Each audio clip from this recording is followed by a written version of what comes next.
It all began on a rainy afternoon in a small, cozy town.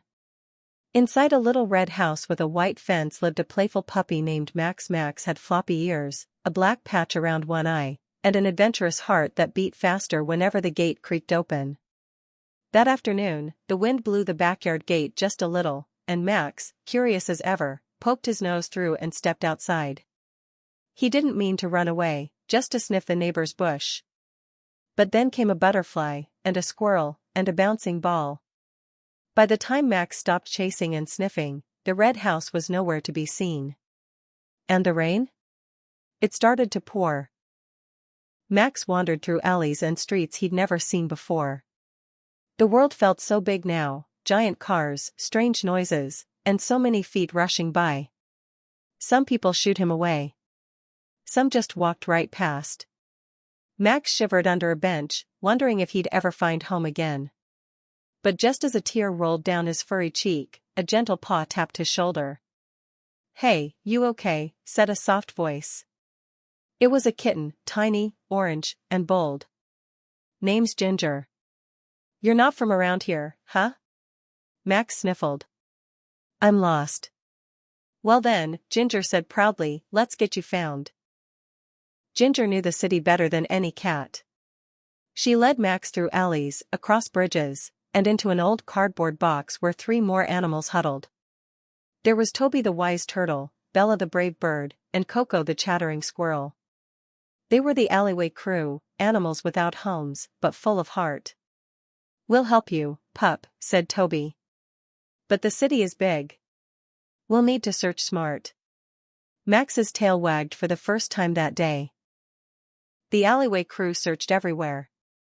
They sniffed out trails, asked helpful pigeons, and even checked in with the old grumpy dog behind the bakery. One clue led to another, a piece of Max's red leash near the park, a boy's voice shouting "Max," near the corner store.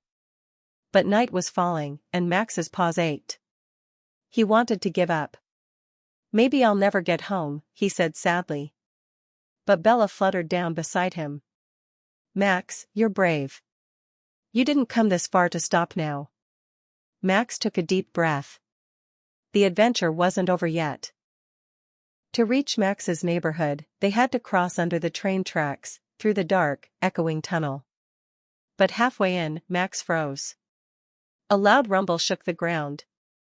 A train was coming. Coco panicked, Bella flapped, Ginger shouted, "Run!" Max's courage kicked in.